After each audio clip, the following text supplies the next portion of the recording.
Okay folks, I thought I'd do something slightly different.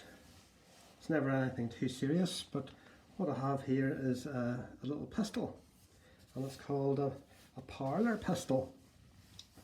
Very difficult to sort of guess the size of this little gun until I actually put my hand in, and you can see it's tiny. Very, very small. Bring up a ruler here so we can see the length of the thing. But all in, it's only about 11.5 to 12 centimeters long, and it is actually a proper pistol. And believe it or not, this became very popular from about the mid 1800s into the Victorian times, when there was a wee bit more wealth around, and rather than everybody having to spend their money on food and necessities, entertainment started to become a little bit more important to people, and houses became a little bit bigger. And I suppose if you think about the name of this pistol, Parlor, whenever houses became a little bit bigger, we had the front room, or the good room, people might remember it being called, or back in the early 1900s it was called the parlour. And this was a little gun that was used for entertainment at the end of the evening, and it's about a .22, very similar to a BB gun, and its strength was enough just to pierce paper, and that was the idea of it. So you set up a wee shooting range within the sitting room, in fact the parlour, and once the evening was on its way, you all had a bit of target practice. So essentially it's a toy. Can you imagine that, giving this to a child today? You'd be put in prison. And it does actually work. Now I know everybody knows with old antique guns you don't pull back and shoot, but the spring's there and there's a wee bit of strength left in that, so it would probably still fire. Now this is obsolete.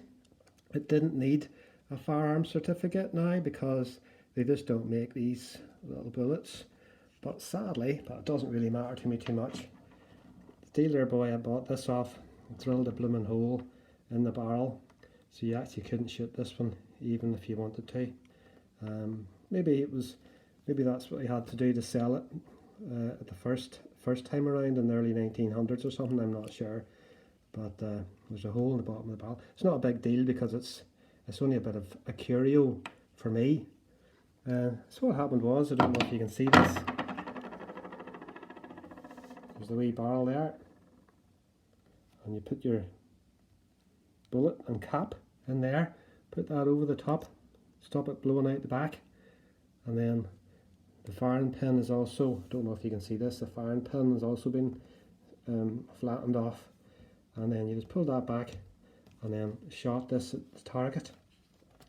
Fantastic bit of Victorian engineering. Now, I really don't know who made this. There is a little number 73 there, so it's all matching up. There's also a 73 here.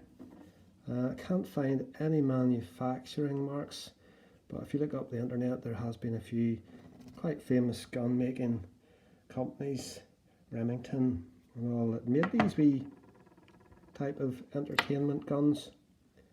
I just thought I'd show you this, quite interesting. Amazing Victorian engineering at its best, and it just shows you the change.